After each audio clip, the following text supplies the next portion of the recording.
अस्सलामुअलैकुम जी, कैसे हैं आप सब। मैं हूं वर्दा और आप देख रहे हैं मेरा YouTube channel Warda cooking and vlog. तो जी हमेशा की तरह बहुत मज़े की और शानदार सी रेसिपी आपके लिए लेके हाजिर हुई हूँ। तो आज हम बनाने लगे हैं बेसन और अंडे का पराठा। बहुत मज़े का बनता है, तो लोग इसको मिस्सी रोटी भी कहते हैं। बहुत मज़े का बनता है ये पराठा। तो आपने वीडियो को फुल वॉच करना है, कहीं से भी आपने वीडियो को स्किप नहीं करना। तो चलिए रेसिपी बनाना स्टार्ट करते हैं। अच्छा जी, तो सबसे पहले यहाँ पे मैंने एक छोटा सा बाउल ले लिया है, जिसके अंदर मैंने छोटे साइज़ का हाफ़ प्याज बस ऐड किया है और वो भी छोटे टुकड़ों में मैंने काट लिया है। आपके पास चॉपर है, आप चॉपर में इसको चॉप करना चाहते हैं तो वो भी कर लें, ठीक है। लेकिन मैंने हाथ से छोटे छोटे करके इसको किया है, छोटे टुकड़ों में काट लिया। इसके बाद जी 3 चम्मच मैंने इसके भर के बेसन के भर के मैंने इसमें ऐड कर दिए हैं। इसके बाद जी अब हम इसमें स्पाइसेस डाल देते हैं। तो यहाँ पे जी हाफ़ चम्मच मैंने इसमें लाल मिर्च का पाउडर ऐड कर दिया है। हाफ़ चम्मच मैंने इसमें नमक का ऐड कर दिया है। नमक आपने अपने टेस्ट के हिसाब से लेना है।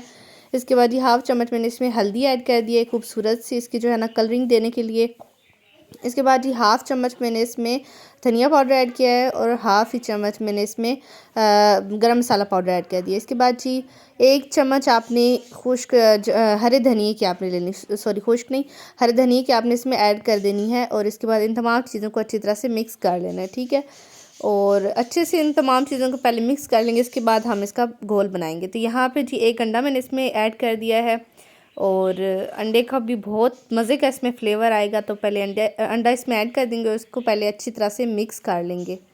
हमेशा आप ना स्पाइसेस जो है ना वो अंडे से पहले ऐड किया करें। जब अंडा डाल लेते हैं उसके बाद अगर स्पाइसेस डालेंगे तो अंडे के अंदर ना एक गुठली सी स्पाइसेस सारे जुड़ जाते हैं, गुठली सी बन जाती है। इसलिए ना पहले स्पाइसेस को अच्छी तरह से मिक्स कर लिया करें, उसके बाद अंडा ऐड किया करें। तो इसके बाद जी अब मैंने अंडे को मिक्स कर लिया, लेकिन बैटर अभी काफ़ी गाढ़ा लगा था, इसलिए मैं हल्का हल्का सा थोड़ा थोड़ा पानी लगा रही हूँ। तो आपने भी ना ध्यान से थोड़ा थोड़ा करके, मतलब एक एक चम्मच करके आपने इसमें पानी ऐड करना है।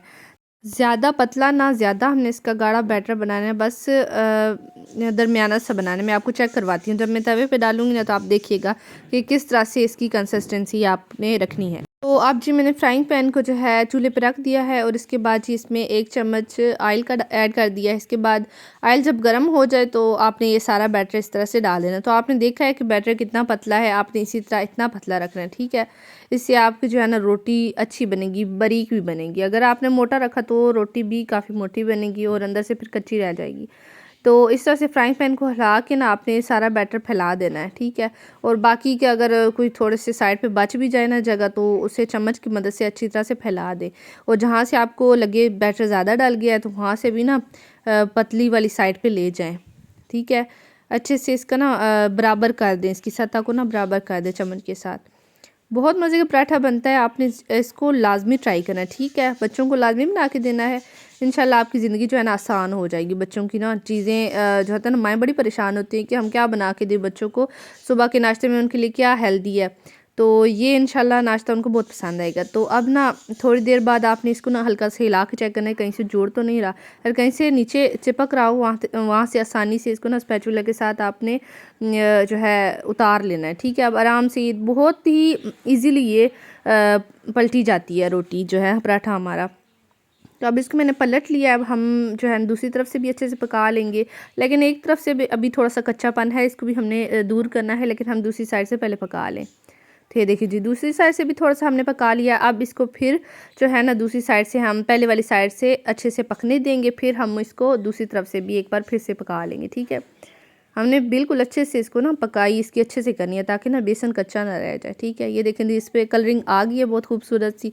अब हमने जो है ना दूसरी तरफ से भी इसको थोड़ी सी कलरिंग दे लेनी है जी। 3 से 4 मिनट में यह पराठा डन हो जाता है। तो अब हम जी दूसरी तरफ से भी इसको चेक कर लेते हैं। तो ये देखिए माशाल्लाह से बहुत अच्छा इसका दूसरी तरफ से भी कलर आ चुका है और ये बिल्कुल डन हो चुका है। तो अब हम इसको प्लेट में निकाल लेते हैं।